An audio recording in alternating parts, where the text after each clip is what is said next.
My name is Garrett Sloan, and I'm about to tell you how I ruined my wife's life with a Bluetooth speaker and 12 voicemails.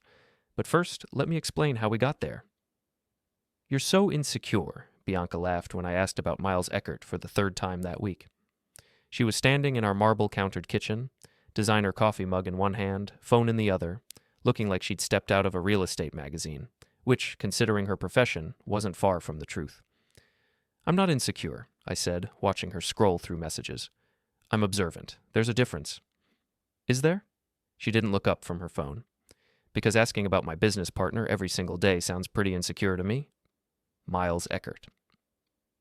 41 years old, drives a Range Rover, owns half the luxury real estate market in our city, and apparently thinks my wife is the most fascinating woman alive.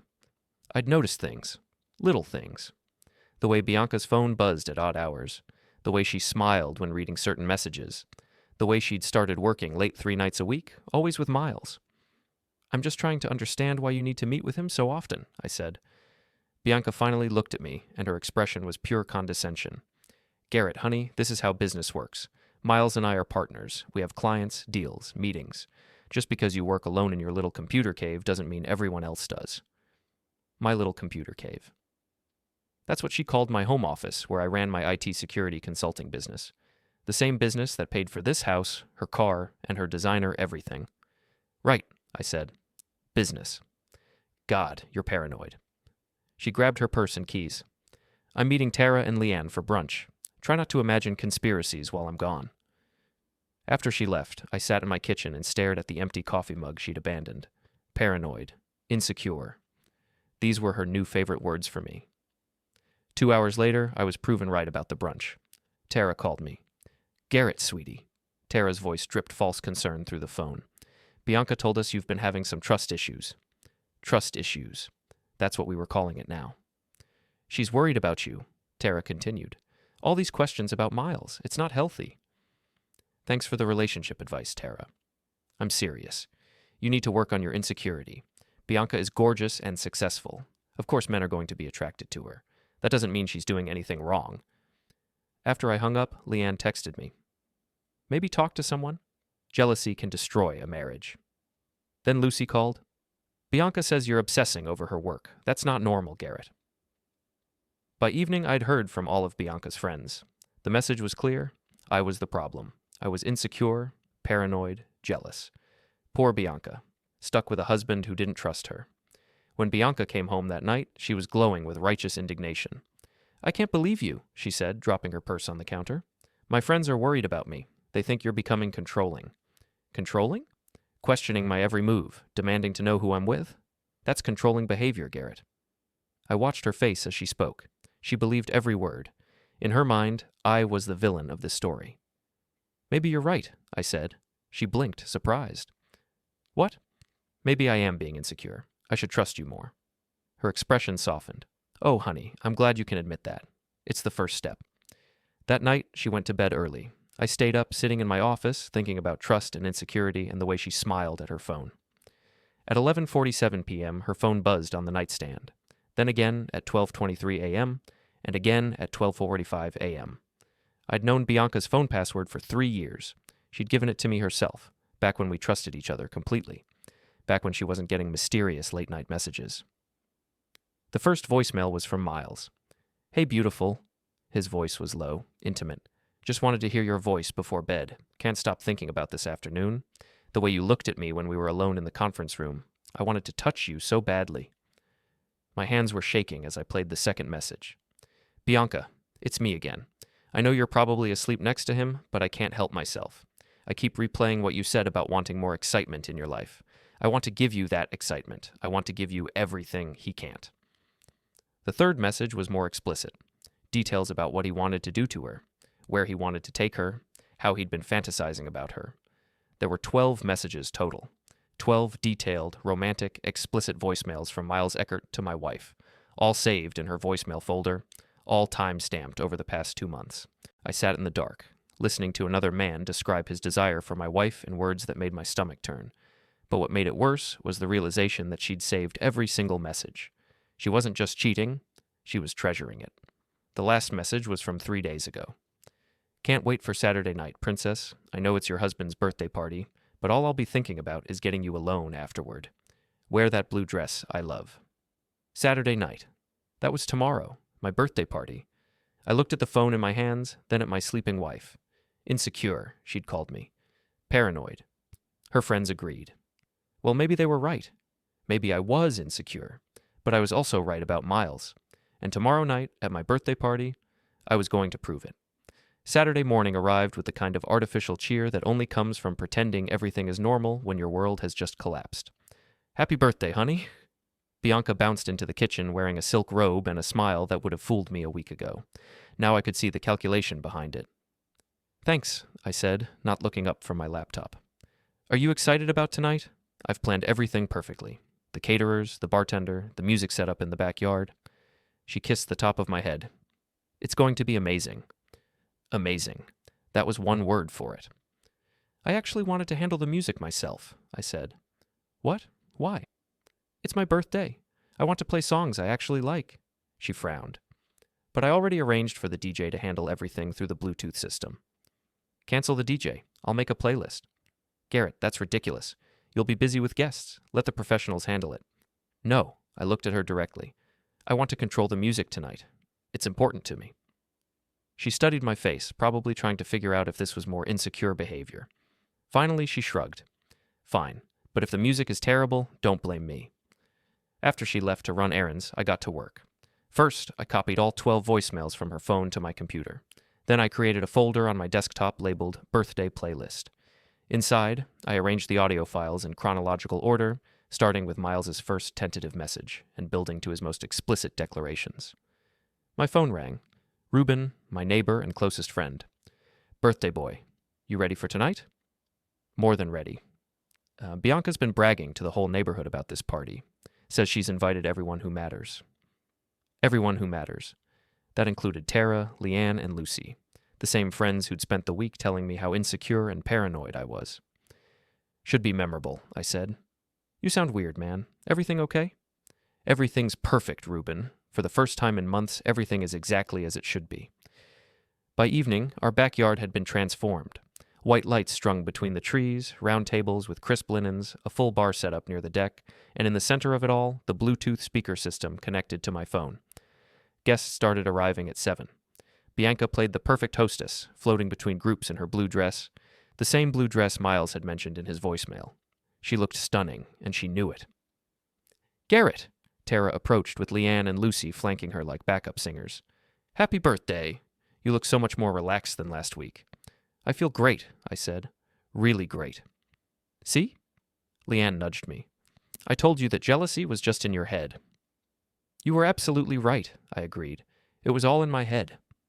Lucy smiled condescendingly. It takes a big man to admit when he's wrong.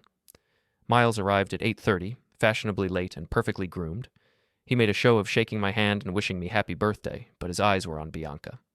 When he thought no one was looking, he winked at her. She blushed and looked away, playing coy.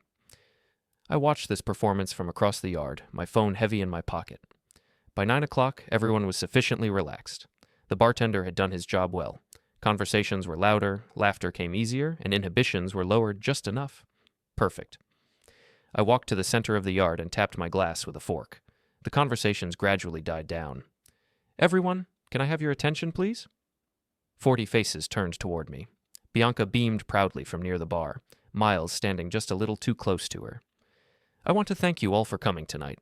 It means the world to me to be surrounded by friends and family. I paused, looking around at the expectant faces. This past year has been educational. I've learned a lot about trust, about friendship, about the people in my life. A few people nodded approvingly. Tara raised her glass. I've also learned that sometimes the things we call insecurity are actually just awareness. I pulled out my phone. So tonight, I want to share something special with all of you. A birthday playlist that I think really captures where I am in life right now. I opened the Bluetooth settings on my phone and connected to the speaker system.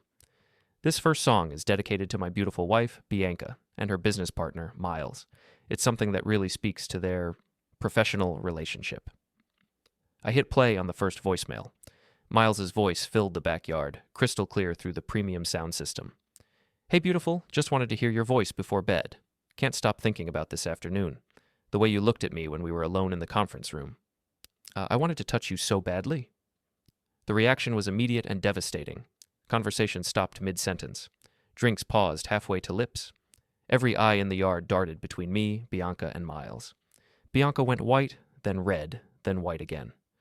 "Garrett, what are you—" "Shh," I said, holding up a finger. "Let's hear the whole song." Miles's voice continued. "I know you're probably asleep next to him, but I can't help myself.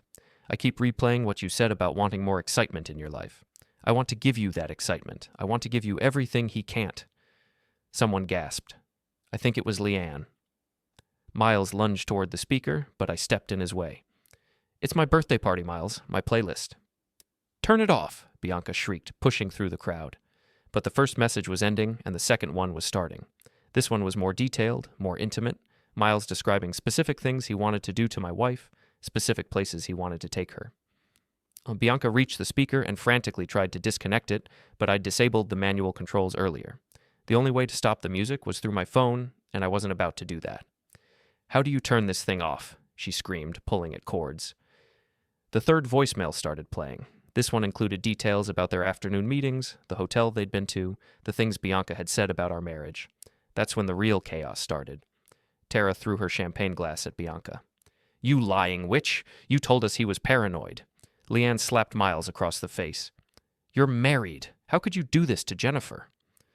Lucy just stood there with her mouth open, staring at Bianca like she'd never seen her before. Other guests started pulling out their phones, recording the spectacle. Some were already heading for the exit, but most seemed transfixed by the disaster unfolding. Miles made another grab for the speaker. This time he succeeded in knocking it over, but the Bluetooth connection held.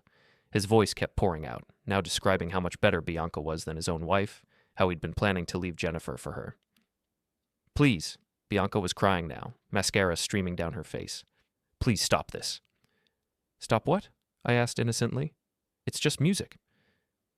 The fourth voicemail was playing now, then the fifth, each one more damaging than the last.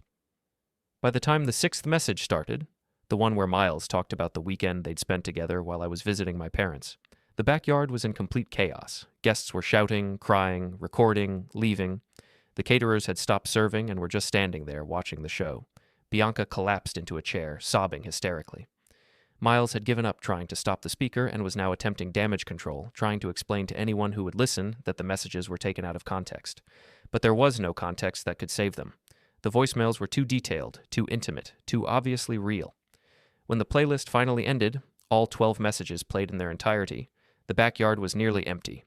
Only Reuben remained, along with a few neighbors who seemed too stunned to leave. Bianca looked up at me through her tears. "How could you do this to me?" "Do what?" I asked. "I just played some music at my birthday party. Music that was already on your phone, saved in your voicemail folder. I didn't create any of this, Bianca. I just shared it." "You've ruined everything," she whispered. "No," I said, putting my phone back in my pocket. "You ruined everything. I just made sure everyone else knew about it." Miles finally found his voice. "This isn't over, Garrett." "You're right," I agreed. "It's not." Sunday morning brought the kind of silence that only comes after complete social annihilation. I woke up alone. Bianca had spent the night at her sister's house and made coffee in a kitchen that still smelled faintly of catered hors d'oeuvres and spilled champagne. My phone had been buzzing nonstop since I woke up. Text messages, missed calls, voicemails from people who'd been at the party. Most of them were variations on the same theme. Holy crap, I can't believe what happened last night. But the most interesting messages were from people who hadn't been there. Word was spreading fast. Reuben knocked on my back door around 10 a.m., carrying 2 cups of coffee and wearing a grin that could have powered the neighborhood. "Morning, birthday boy. How are you feeling?" Like I got exactly what I wanted for my birthday. He laughed and handed me one of the coffees. That was the most spectacular thing I've ever witnessed. The look on Miles's face when his own voice started describing your wife's, well, you know. I know. And Bianca's friends turning on her like that. Tara throwing her drink, Leanne slapping Miles. It was like watching a nature documentary about pack animals abandoning the weak. My phone buzzed again, another text message. "Popular this morning?" Reuben asked. I scrolled through the messages. "Jennifer Eckert wants to meet with me, Miles's wife." "No kidding. She says she has information I might find useful." We met at a coffee shop downtown, away from our neighborhood and the social circles that were probably still reeling from last night's revelations. Jennifer Eckert looked like she hadn't slept, but there was a determined set to her jaw that I recognized. It was the same expression I'd been wearing for the past week. "Thank you for meeting me," she said, sliding into the booth across from me. "Thank you for reaching out. I want you to know that I had no idea about Miles and your wife. None at all." Her voice was steady, but her hands were shaking slightly. "But after last night, after hearing those messages, I went through his things." She pulled out a folder and placed it on the table between us. "What's this?" "Evidence. Phone records, credit card statements, hotel receipts. Miles has been having affairs for years. Bianca isn't his first, and she probably wouldn't have been his last." I opened the folder and scanned the documents. Hotel charges on days when Miles had told Jennifer he was working late. Restaurant bills for two when he was supposedly at business dinners alone.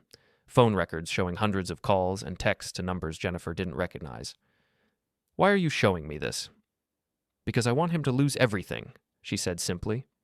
"His reputation, his business, his social standing, everything.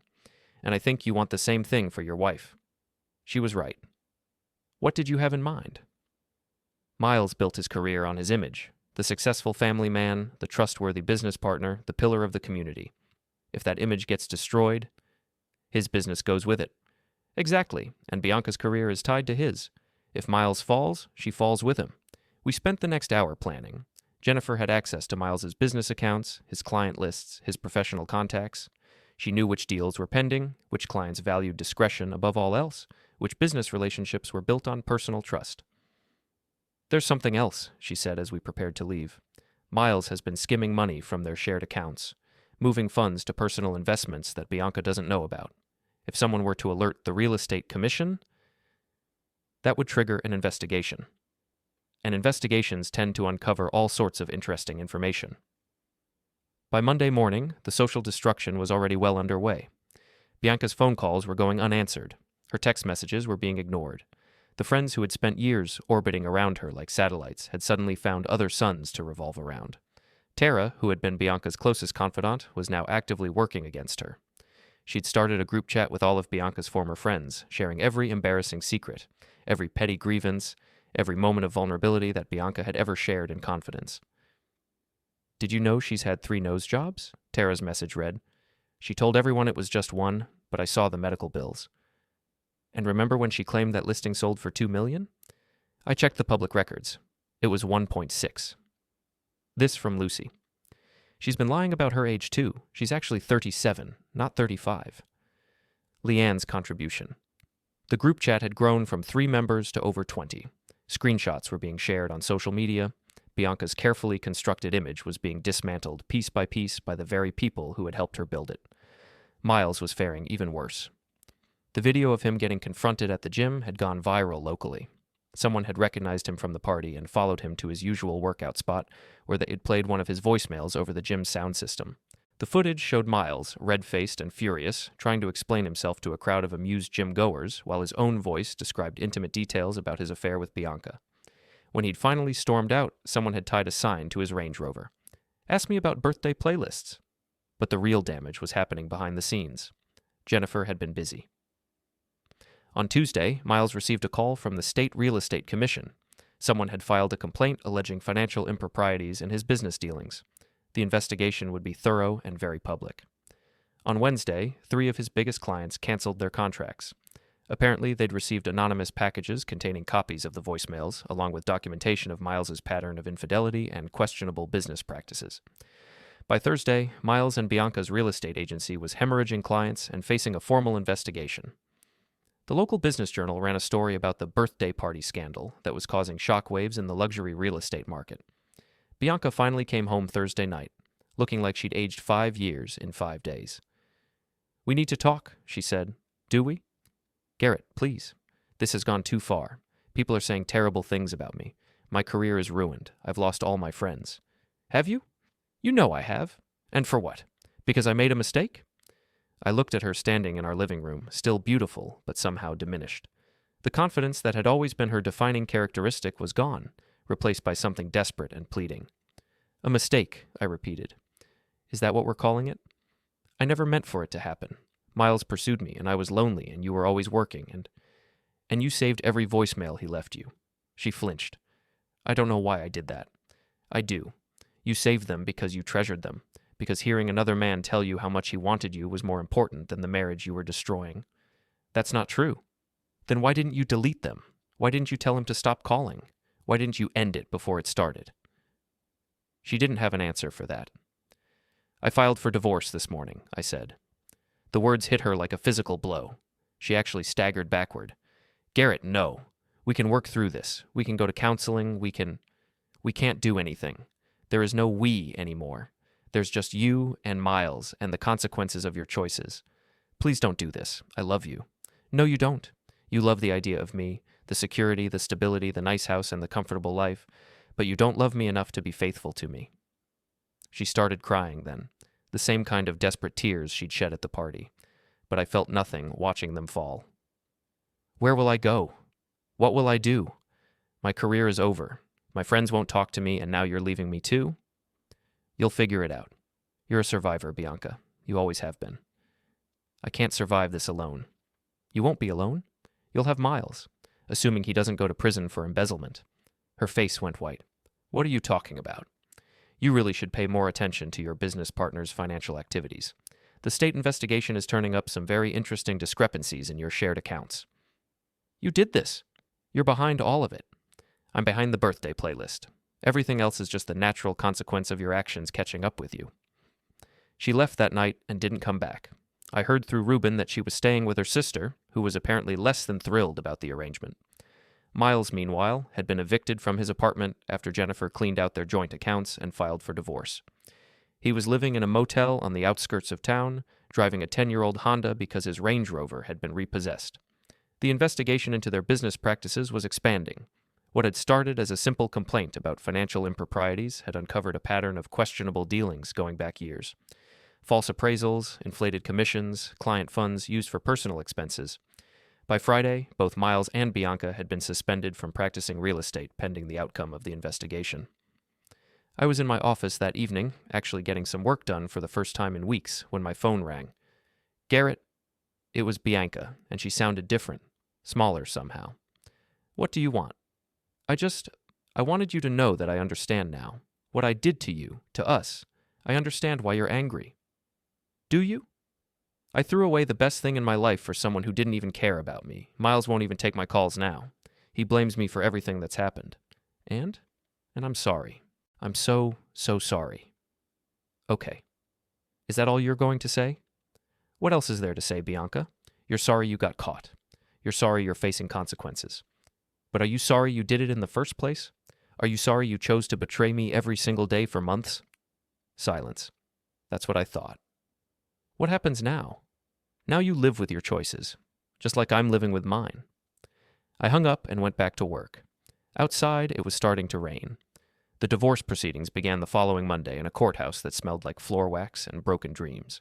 Bianca arrived with a lawyer she could barely afford, looking like a shadow of her former self. Gone were the designer clothes and perfect makeup. In their place were department store bargains and the kind of desperation that no amount of concealer could hide. My lawyer, David Chen, no relation to anyone in this story, was a shark in a three-piece suit who specialized in high-asset divorces.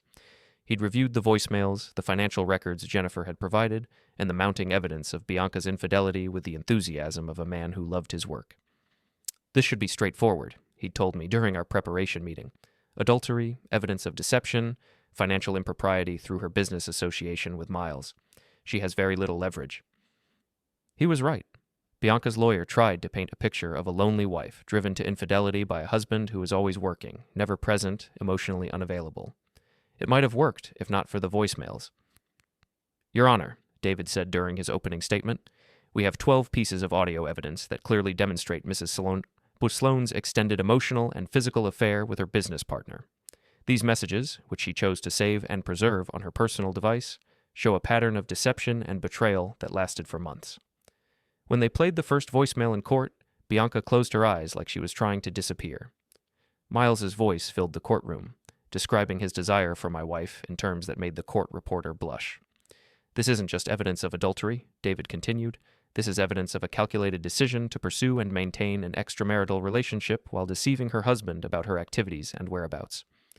Bianca's lawyer tried to argue that the voicemails were private communications that had been obtained illegally, But David was ready for that too. Mrs. Sloan gave her husband the password to her phone 3 years ago. She never changed it, never revoked his access, never indicated that he was not welcome to use her device. These messages were stored on a phone that Mr. Sloan had explicit permission to access. The judge was not sympathetic to Bianca's position. During her testimony, Bianca tried to explain her actions. She talked about feeling neglected, about Miles being attentive and romantic, about making a mistake that she deeply regretted. "I never meant for it to go as far as it did," she said, dabbing at her eyes with a tissue. "I was confused and lonely, and Miles made me feel special." "Special enough to save 12 explicit voicemails from him?" David asked during cross-examination. "I don't know why I saved them." "You don't know. Mrs. Sloan, these messages were stored in a special folder on your phone. They weren't just saved, they were organized and preserved. Doesn't that suggest that you valued these communications?" I suppose it could look that way." "It doesn't just look that way, Mrs. Sloan. That's exactly what it was. You treasured these messages from your lover while lying to your husband every single day." The proceedings took 3 days. By the end, Bianca had lost everything. The house, most of the assets, even her car. The judge had been particularly harsh about the deception and the public humiliation she'd caused. "Marriage is built on trust," he said in his final ruling. "Mrs. Sloan's actions represent a fundamental breach of that trust, compounded by months of deliberate deception. The evidence clearly shows that she prioritized her extramarital relationship over her marriage, going so far as to preserve intimate communications from her lover while lying to her husband about her activities." Outside the courthouse, Bianca tried one last time to talk to me. "Garrett, please, I know I messed up, but this is destroying me. I have nothing left." "You have Miles," I said. "Miles won't even talk to me. He says I'm toxic, that being associated with me is ruining what's left of his reputation." Imagine that. "I'm staying in a studio apartment above a laundromat. I'm working at a call center. My own parents won't talk to me because they're embarrassed by the scandal. And I just want you to know that I realize what I lost. I had a good man who loved me, and I threw it away for someone who didn't even care about me." "You're right. You did. Is there any chance, any possibility that we could try again? I could prove to you that I've changed." I looked at her standing there in her cheap clothes, holding a purse that probably cost less than what she used to spend on lunch, and I felt nothing. No anger, no satisfaction, no pity, just nothing. "No, Bianca, there's no chance." "Why not?" "Because you didn't change. You just got caught. If those voicemails had never been found, you'd still be lying to me. You'd still be meeting Miles in hotel rooms and laughing about how insecure and paranoid I was." She didn't deny it because she couldn't. "I hope you find what you're looking for," I said. "But you're not going to find it with me." Miles's situation was even worse than Bianca's. The state investigation had uncovered evidence of embezzlement, tax evasion, and fraud going back 5 years. He was facing criminal charges that could result in prison time. His wife Jennifer had taken him for everything in their divorce: the house, the cars, the boat, the vacation property in Colorado. She'd even gotten his collection of vintage watches, which he'd apparently valued more than his marriage. But the real destruction was social. Miles had built his career on relationships, or on being the kind of man other wealthy men wanted to do business with.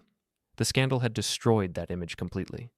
The local business community was small and incestuous. Everyone knew everyone, and everyone was talking about Miles and Bianca. The story had taken on a life of its own, growing more scandalous with each retelling. I heard through Reuben that Miles had been blackballed from the country club, dropped by his golf foursome, and uninvited from the charity gala circuit that had been so important to his social standing. "He's like a ghost," Reuben told me over beer one evening, while people crossed the street to avoid him. His own lawyer won't be seen with him in public. "What about Bianca?" "She's working at one of those telemarketing places downtown. Apparently she tried to get a job at another real estate agency, but nobody will touch her. The whole industry knows what happened."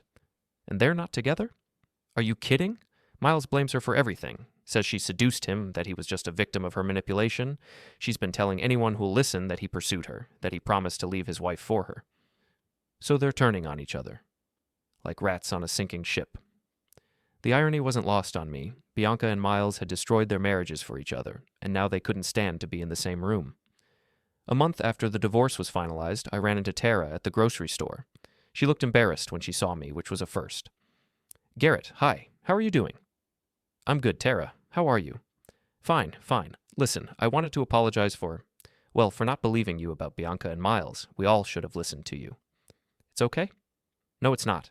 We called you paranoid and insecure, and you were right the whole time. I feel terrible about it. Don't worry about it. Have you heard from Bianca lately? No, have you? She called me last week, crying about how sorry she was and how much she missed her old life. I felt bad for her for about 5 minutes, and then I remembered all the lies she told us about you. What kind of lies? She said you were controlling, that you monitored her phone calls and questioned her about every conversation. She made it sound like you were some kind of abusive husband. And you believed her? We all did. She was very convincing. But now we know she was just trying to make us complicit in her lies. She wanted us to help her gaslight you. That was a new revelation, but not a surprising one. She's been calling all of us, Tara continued. Leanne, Lucy, even some of the other women from our group. She wants to rebuild her social circle, but nobody trusts her anymore. Can you blame them? Not at all. If she could lie so easily to her husband, what's to stop her from lying to us? After Tara left, I stood in the cereal aisle thinking about lies and trust and the way people reveal their true selves when they think nobody's watching. Bianca hadn't just cheated on me. She'd orchestrated a campaign to make me doubt my own perceptions, to make me believe that my justified suspicions were character flaws. She'd turned my friends against me, made them complicit in her deception, and laughed about it with her lover. The birthday playlist had been justice, but it wasn't revenge. Not yet. That was still coming. 3 months after the divorce, I was settling into my new life when Miles made his first real mistake since the birthday party. He tried to get revenge. It started with my business. Suddenly, clients were getting anonymous calls suggesting that I wasn't trustworthy, that I had a history of invading people's privacy, that hiring me was a security risk. 3 contracts were canceled in 1 week. Then my neighbors started receiving flyers in their mailboxes. Know your neighbors, the truth about Garrett Sloan. The flyers described me as a vindictive stalker who had destroyed his wife's life out of jealousy and spite. Finally, someone hacked my company website and replaced my professional bio with a screed about how I was an abusive husband who had used my technical skills to torment my ex-wife. Miles wasn't subtle about his involvement. He'd been seen in the neighborhood at odd hours, and Ruben's security camera had caught him putting flyers in mailboxes at 3 a.m. This is harassment, Ruben said, showing me the footage on his phone. You should call the police. No, I said. I have a better idea. Miles was living in a rundown apartment complex on the east side of town, driving a 15-year-old Honda and working part-time at a used car lot while he waited for his criminal trial to begin. His fall from grace had been spectacular, but apparently not complete enough for his taste. I spent a week studying his routine. He left for work at 8:30, came home around 6, and spent most evenings at a dive bar called Murphy's, drinking alone and complaining to anyone who would listen about how unfairly he'd been treated. On Thursday night, I followed him to Murphy's. The bar was exactly what you'd expect from a place where disgraced real estate agents went to drink away their sorrows. Dim lighting, sticky floors, and the kind of clientele that minded their own business. Miles was sitting at the far end of the bar, nursing a whiskey and scrolling through his phone. He looked like he'd aged 10 years in 6 months. His hair was longer and grayer, his expensive clothes had been replaced with department store basics, and he'd developed the kind of slouch that comes from carrying the weight of public shame. I took a seat 3 stools down and ordered a beer. Miles didn't notice me at first. He was too busy staring at his phone, probably looking at social media posts from the life he used to have. When he finally glanced up and saw me, his face went through a series of expressions. Surprise, anger, and finally, resignation. Garrett, he said. Miles. Come to gloat? Come to have a drink. He laughed bitterly. Right. Just a coincidence that you ended up at my bar on the same night I'm here. Your bar? I didn't realize you owned the place. You know what I mean. I took a sip of my beer and studied him. Up close, the damage was even more apparent. His hands were shaking slightly, and there were dark circles under his eyes that suggested he wasn't sleeping well. I heard you've been having some trouble with your business, he said. Have I? Anonymous calls, website problems, neighborhood flyers. Terrible when someone invades your privacy and tries to destroy your reputation. Terrible, I agreed. Makes you think about how it feels to be on the receiving end of that kind of treatment. Does it? He turned to face me fully, and I could see the rage burning behind his red eyes. You destroyed my life, Garrett. My marriage, my career, my reputation, everything I worked for, gone because you couldn't handle the fact that your wife preferred a real man. A real man, I repeated. Is that what you call someone who embezzles from his business partners? That was a misunderstanding. Is that what you call someone who cheats on his wife and then abandons his mistress when things get difficult? Bianca knew what she was getting into. Did she? Because from what I hear, You promised to leave Jennifer for her. You told her you loved her, that you wanted to build a life with her. But the minute things got complicated, you threw her under the bus. Miles's face was getting red. She was a distraction, a mistake. A mistake you made for 6 months. A mistake you left 12 voicemails about. A mistake you spent thousands of dollars on hotel rooms and dinners and gifts for. What's your point? My point is that you're not a real man, Miles. You're a coward who destroys everything he touches and then blames other people for the consequences. He stood up abruptly, swaying slightly. I'm not going to sit here and listen to this from you. Then don't. Walk away. It's what you do best. Instead of leaving, he grabbed my shoulder and spun me around on my stool. You think you're so smart, don't you? You think you won. I don't think I won, Miles. I know I won. This isn't over. Yes, it is. You're broke, facing criminal charges, and living in a studio apartment above a Chinese restaurant. Your ex-wife took everything, your former business partner won't even acknowledge your existence, and you're working at a used car lot. It's over. I still have friends, people who know the truth about what really happened. What friends? Your golf buddies who won't return your calls, your country club associates who had you blacklisted, your business contacts who crossed the street to avoid you. He was breathing heavily now, his face flushed with anger and alcohol. You're going to pay for what you did to me. What I did to you? Miles, I didn't make you cheat on your wife. I didn't make you embezzle money from your business. I didn't make you leave those voicemails. All I did was let people hear your own words. You humiliated me in front of the entire city. No, you humiliated yourself. I just provided the soundtrack. That's when he swung at me. Miles had probably been in his share of fights back in college, but that was 20 years and a lot of whiskey ago. His punch was slow and telegraphed, and I had plenty of time to step aside and let his momentum carry him into the bar. He bounced off the wooden edge and staggered backward, clutching his ribs. The bartender looked up from the glasses he was washing and shook his head. Take it outside, gentlemen. Good idea, I said, finishing my beer. Miles, shall we continue this conversation in the parking lot? He followed me outside, probably thinking he had some advantage in a fair fight. What he didn't know was that I'd been taking boxing lessons for the past 2 months, partly for exercise and partly because I'd suspected this moment would come eventually. The parking lot was poorly lit and mostly empty, perfect for what I had in mind. You want to settle this like men? Miles asked, raising his fists in what he probably thought was a boxing stance. Sure, I said. But first, let me ask you something. Did you really think those anonymous calls and flyers were going to work? Did you honestly believe that anyone would take the word of a disgraced embezzler over mine? I don't know what you're talking about. Miles, I have security footage of you putting flyers in mailboxes. I have phone records showing the anonymous calls came from burner phones purchased with your credit card. I have digital forensics showing that the attack on my website came from your IP address. His face went white.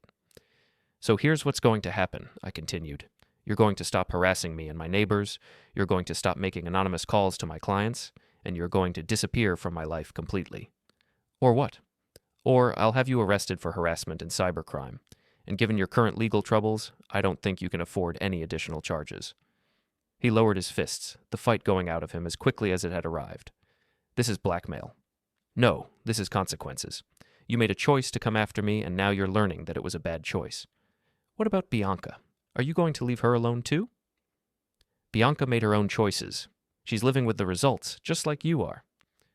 He stood there in the parking lot, looking like a man who had just realized that he was completely out of options. The anger was gone, replaced by something that looked like defeat. I used to be somebody, he said quietly. You used to pretend to be somebody, I corrected. There's a difference? I left him standing there and drove home to my new apartment, feeling better than I had in months. The harassment stopped immediately, my business recovered within a few weeks, and the neighbors who had received flyers were actually more supportive than before, having seen through Miles's obvious desperation. But the best part came 2 weeks later, when Ruben called me with news. You're not going to believe this, he said. Miles got arrested. For what? Apparently, he tried to break into Bianca's apartment last night. She called the police, and they found him trying to climb through her window. Why would he do that? According to the police report, he was drunk and rambling about how she owed him money. Something about expenses he'd covered during their affair that he wanted her to pay back. And she told the cops that he'd been stalking her for weeks, showing up at her work, following her home, leaving threatening messages. They arrested him for stalking and attempted breaking and entering. So Miles and Bianca had turned on each other completely. The great love affair that had destroyed 2 marriages and multiple lives had ended with restraining orders and criminal charges. "There's more," Reuben continued. "Bianca's landlord is evicting her because of the incident. Apparently having police cars in the parking lot is bad for business. Where will she go?" "I heard she's moving back in with her parents. In Nebraska." Nebraska. From luxury real estate queen to living with her parents in Nebraska. The fall was complete. That night, I sat in my apartment and thought about justice and revenge and the way people's choices eventually catch up with them. Miles was facing additional criminal charges that would probably result in prison time. Bianca was fleeing the city in disgrace, her career and reputation in ruins. I hadn't destroyed them, they had destroyed themselves. I had just made sure everyone could see it happening. But there was one more thing I wanted to do before this story was over. One final act that would close the book on this chapter of my life permanently. The city's annual Founders' Day festival was coming up in 2 weeks. It was the biggest social event of the year, attended by everyone who mattered in our small but affluent community. Business leaders, politicians, society types, and all the people who had watched Bianca and Miles's downfall with fascination and horror. It would be the perfect venue for a final performance. The Founders' Day festival transformed downtown into something that looked like a cross between a county fair and a high society garden party. Main Street was closed to traffic, lined with vendor booths and food trucks, while the central square hosted a stage for live music and speeches from local dignitaries. It was exactly the kind of event that Bianca and Miles would have attended in their former lives, working the crowd, making connections, being seen by all the right people. Now they were both persona non grata, but I had a feeling they might show up anyway. I was right. I spotted Miles first, lurking near the beer garden, wearing sunglasses and a baseball cap like he was trying to go incognito. He looked nervous, constantly checking over his shoulder, probably worried about running into someone who might recognize him. Bianca was harder to spot, but I finally found her near the craft booths, wearing a cheap sundress and looking like she was trying very hard to blend into the crowd. She'd lost weight since I'd last seen her, and not in a healthy way. She looked hollow, diminished. They were both there, but they were avoiding each other as carefully as they were avoiding everyone else. Perfect. I'd spent the past week preparing for this moment. The festival's sound system was managed by a local DJ company that I'd done some IT work for in the past. Getting access to their equipment had been surprisingly easy. A quick favor for an old client, a few technical adjustments, and I had everything I needed. The plan was simple, but elegant. At 3 o'clock, during the mayor's speech about community values and civic responsibility, I was going to give everyone a reminder of what happens when those values are abandoned. I'd created a new playlist, not just the original 12 voicemails from Miles, but everything I'd collected over the past 6 months. Text messages between Miles and Bianca discussing their affair, voicemails from Bianca to Miles complaining about her husband, audio recordings of phone conversations where they'd planned their deceptions, and as a special bonus, I'd included some of the more recent communications between them. The angry texts when their relationship fell apart, the bitter voicemails where they blamed each other for their mutual destruction, the desperate messages from when Miles had started stalking Bianca. It was going to be a comprehensive retrospective of their relationship from beginning to end. At 2:45, I positioned myself near the sound booth. The DJ was busy setting up for the mayor's introduction, completely unaware that his system had been compromised. At 2:50, I saw Jennifer Eckert in the crowd. Miles's ex-wife looked radiant, having clearly moved on with her life. She was with a man I didn't recognize, someone who looked successful and stable and nothing like her cheating ex-husband. At 2:55, the mayor took the stage and began his speech about the importance of community and trust and the values that made our city special. At exactly 3 p.m., I activated my playlist. Miles's voice filled the town square, crystal clear through the professional sound system. "Bianca, I can't stop thinking about you. When you touched my hand during the client meeting today, I wanted to take you right there on the conference table." The reaction was immediate and spectacular. Conversation stopped mid-sentence. Children looked confused while their parents tried to cover their ears. The mayor stopped talking and looked around in bewilderment. But I was watching Miles and Bianca. Miles went white as a sheet and started pushing through the crowd toward the sound booth, probably thinking he could somehow stop what was happening. Bianca, meanwhile, was trying to disappear entirely, pulling her hat down over her face and heading for the nearest exit. The second message was already playing. "I told Jennifer I was working late again. She's so stupid she believes everything I tell her. Not like you, baby. You're smart and beautiful and everything she's not." Someone in the crowd shouted, "Turn it off!" But the DJ was frantically pushing buttons with no success. I'd made sure that the only way to stop the playlist was through my phone, and I wasn't about to do that.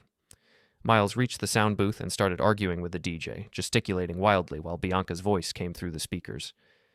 Garrett suspects something, but he's too insecure to do anything about it. He just asks his pathetic little questions and believes whatever I tell him. That's when the crowd started to turn ugly. People were pulling out their phones, recording everything. Some were laughing, others looked disgusted. A few were actively searching the crowd for Miles and Bianca. "There!" someone shouted, pointing at Miles. "That's him! That's the guy from the birthday party!" Miles tried to run, but the crowd was too thick. People were pressing in around him, some taking pictures, others just wanting to get a closer look at the man whose voice they were hearing describe his affair in explicit detail. The playlist continued chronologically through their relationship. The early messages full of excitement and anticipation, the middle period where they discussed hotels and alibis and the lies they told their spouses, the later messages where they planned their future together, completely oblivious to the fact that they were both being recorded. Bianca had made it to the edge of the square, but someone recognized her and started following her with a phone camera. Bianca Hart, how does it feel to hear your own voice?" She broke into a run, pushing through the crowd while her own words played over the sound system. Miles makes me feel alive in a way that Garrett never could. When this is all over and we're together, I'm going to make him pay for every boring year of marriage. The crowd was in full chaos now. The mayor had given up trying to continue his speech and was standing on the stage looking helpless. Police officers were pushing through the crowd, but they seemed as confused as everyone else about what was happening. And then the playlist reached the recent material. Miles's voice, drunk and bitter. "This is all your fault, Bianca. If you hadn't been so obvious about it, if you hadn't saved those messages, none of this would have happened." Bianca's voice, equally bitter. "My fault?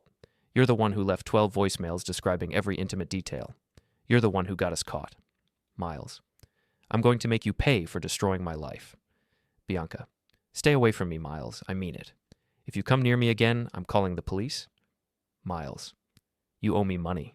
All those hotel rooms, all those dinners. I want every penny back." Bianca. "Go to hell." The crowd was eating it up. Here was the complete story of Miles and Bianca's affair, told in their own words, including the ugly aftermath that had turned them against each other. Miles had been cornered near the beer garden by a group of people who were taking turns posing for selfies with him. He looked like he was about to have a panic attack. Bianca had been trapped near the craft booths by another group who were asking her questions about the messages they were hearing. She was crying now, mascara running down her face, looking like she wanted to disappear into the ground. The playlist was reaching its climax, the most recent messages from Miles's stalking period. Miles's voice slurred and threatening. "You can't hide from me, Bianca. I know where you work. I know where you live. We're going to settle this one way or another." Bianca's voice terrified. "Leave me alone. I don't owe you anything. Our affair was your idea, not mine." Miles. "I'm coming over. We're going to talk about this face to face."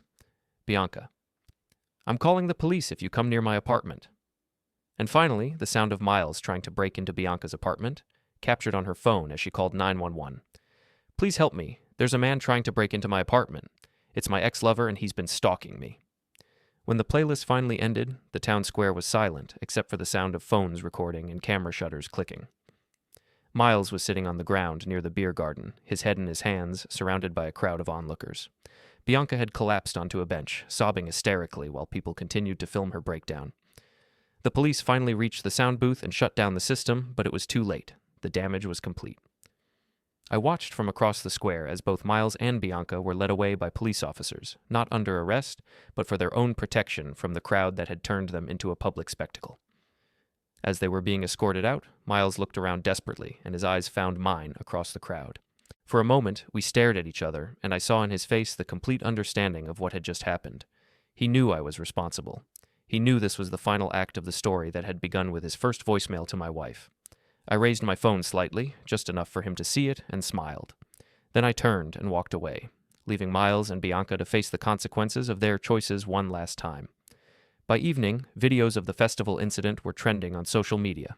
Founders' Day Meltdown and Birthday Playlist Part 2 were being shared thousands of times. The local news picked up the story, and by the next morning, it had gone national. Miles and Bianca were now famous for all the wrong reasons. Their affair, their mutual destruction, and their final public humiliation were being discussed by strangers across the country. Miles left town that night, probably heading somewhere far away where nobody would recognize his voice. Bianca, as I'd heard, was already planning her move back to Nebraska. I never saw either of them again. 3 days later, I was in my office when my phone rang. It was Jennifer Eckert. "I saw what happened at the festival," she said. "Did you? That was you, wasn't it? The playlist." "I don't know what you mean," she laughed. "Garrett, I helped you destroy them 6 months ago. I know how your mind works." And I wanted to thank you. Seeing Miles get his final comeuppance like that, it was perfect. Poetic justice. I'm glad you enjoyed it. There's something else. I'm getting married again, to a man who actually deserves my trust. And I wanted you to know that none of that would have been possible if you hadn't exposed Miles for what he really was. Congratulations. What about you? Any plans for the future? I looked out my office window at the city where I'd lived for 15 years, where I'd built a business and a marriage and a life that had all seemed so solid until it wasn't. "I'm thinking about a change of scenery," I said.